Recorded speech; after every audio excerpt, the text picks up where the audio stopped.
Hey guys, this is Isaac from Contender Bicycles. Today we are talking about the Mahle X20 e-bike system.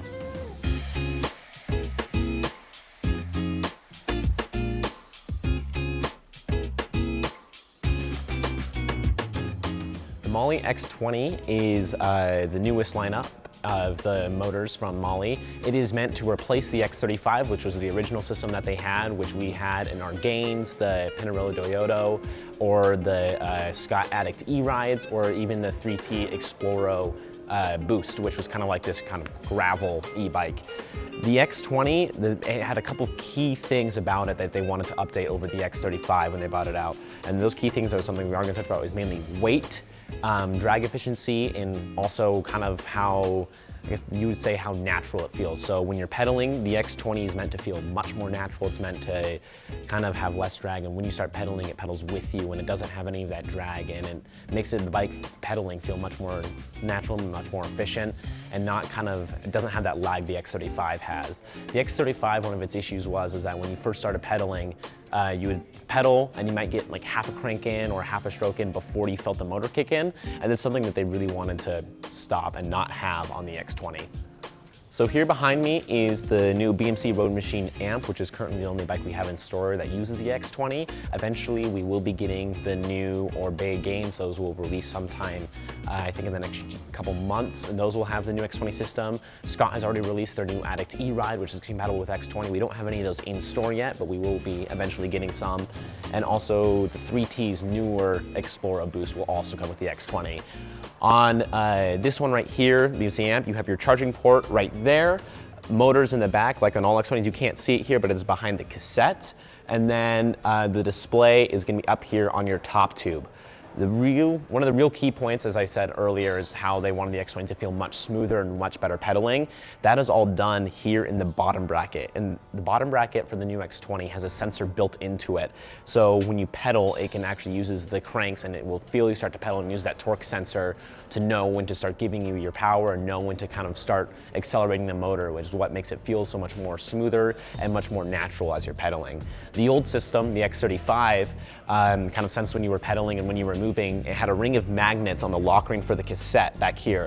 So it would use the magnets in the cassette, and when the cassette started spinning, then it would start going. So it used the cassette to kind of sense when you were going, when you were stopped, and how to give you assist via that. But because of that, there was this lag, because your crank would rotate a little bit before the cassette fully started spinning, and then that's when that's kind of what created that lag sensation in the old X35.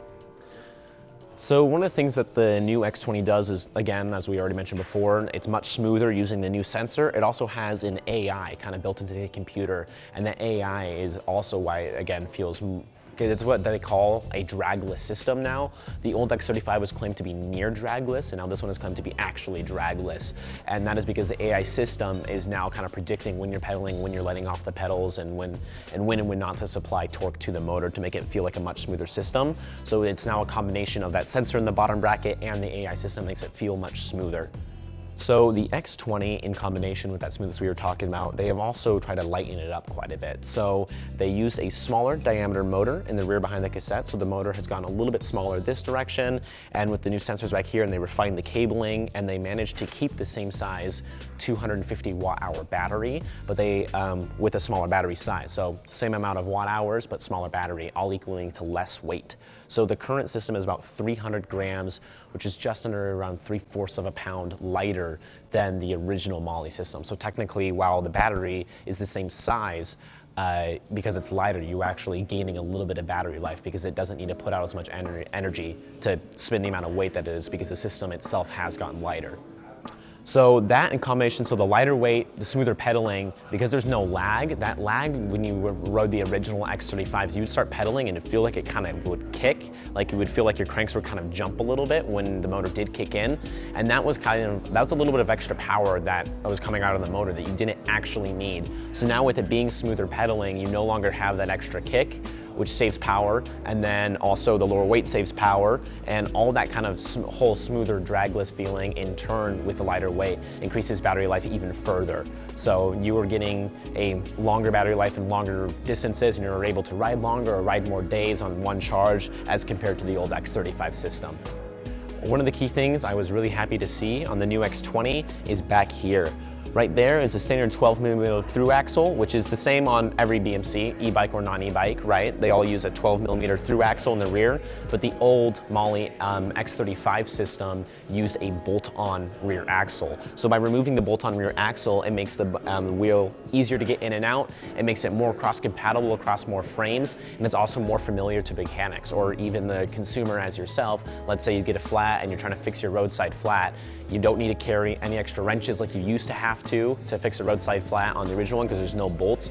All you need is a 5 or 6mm Allen key, depending on the company and what rear axle they're using, and you can pull out the rear axle and then take the bike in, kind of fix that tire whichever way you do it, but it is much easier to do that. And the other thing they did back here is they really refined it right here. On the old X35 system, there was a cable on here that you had to unplug and plug back in every time you took the wheel on or off, in addition to the bolt-on rear axle.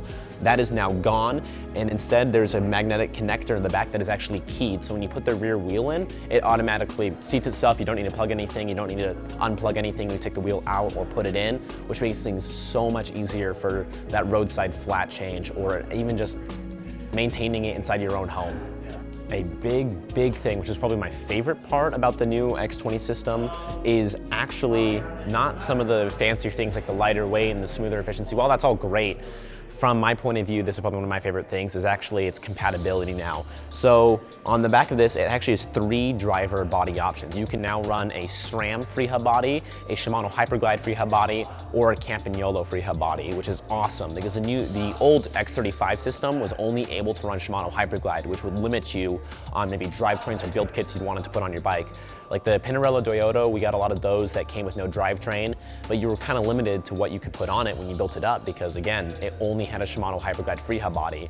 And now with this having a SRAM and Campagnolo free hub body, there are so many more options. You can build it up how you want, and you can even change it out. Let's say you rode it how it is for a while with the Shimano setup and you said, oh, hey, I want to try this new SRAM drivetrain that just came out. You can do that. You can swap the free hub body and you can put a SRAM drivetrain on or a Campy drivetrain or whatever it may be. So the more free hub compatibility is something I do love to see on this bike.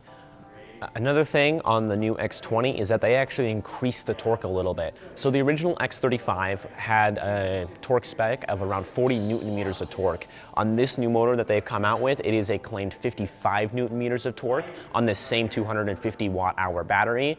So that's a little bit more comparable now to a mid-drive motor e-bike. A mid-drive motor e-bike means that the motor, instead of being in the rear hub like it is on this one, it's contained down here in the bottom bracket and is connected directly to your cranks. You'll see that on bikes like the Orbea Rise or one of some of the new Pinarello e-road and gravel bikes. Those traditionally have a little bit more torque than a hub drive system, but with this having the increased torque over the old system, it is now almost comparable to a mid-drive system at that 55 Newton meters of torque. On the X20, it is a claimed, as I said earlier, 250 watt-hour battery, so same as the last one, which they claim gives you around 60 miles of ride time. On that 60 miles of ride time though, they do also have a version of this where you can actually put in a bigger battery, which is around 350 watt-hours, but that is not on every bicycle. So that will depend on the bicycle manufacturer. Some bicycle manufacturers do have the ability to go to the newer and bigger battery, the 350 watt-hour version, but it is also not user swappable. You would have to bring it into a shop to have it swapped because it needs to be pulled out of this hatch on the bottom down here, and the cranks can be pulled off, and it also needs to have the firmware updated. So you would have to bring it to a shop, but in theory you could do that. They also have released a range extender for this. So just like the old one, there is again a range extender. The range extender for the new X20 system is actually smaller than the range extender for the old system because there were some complaints on the old range extender that it was too big and too wide on the down tube and people were hitting their knees on it. So the new range extender is a little bit smaller in terms of watt hours, but it is also smaller physically, so you're no longer gonna be hitting your knees on it. But with the bigger 350 watt-hour battery and a range extender, they're claiming you could get even up to 130 miles of range before the bike dies, which is pretty incredible.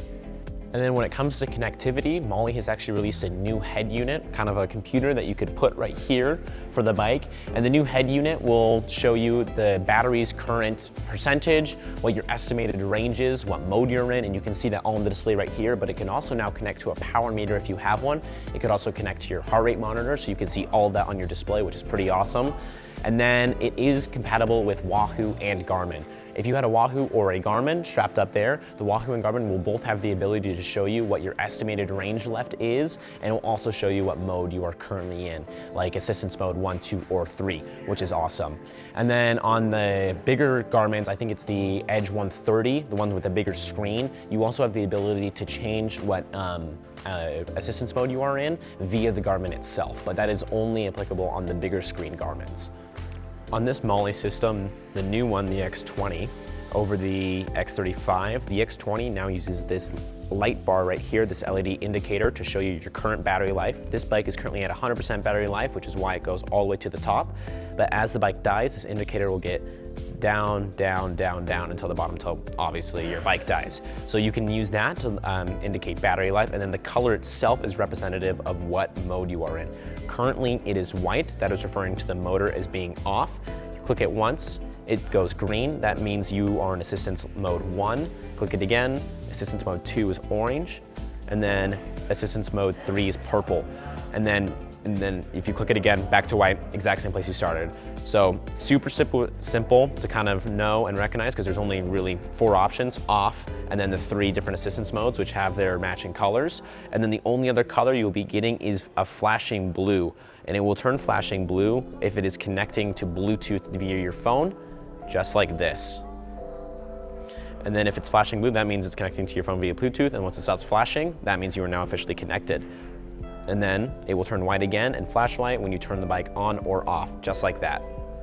Well, that is the new Mahle X20. If you guys want to take a look at the Mahle X20, feel free to come down to our Salt Lake City store. We do have this bike here in stock. You feel free to take a look at it. If you have any questions about the X20, you can go to the description and click on our website link. There's a chat feature on the website, and you can chat us there if you have any questions about it, or feel free to give us a call. And if you like this video and you want to see more videos like it, feel free to subscribe. Thank you.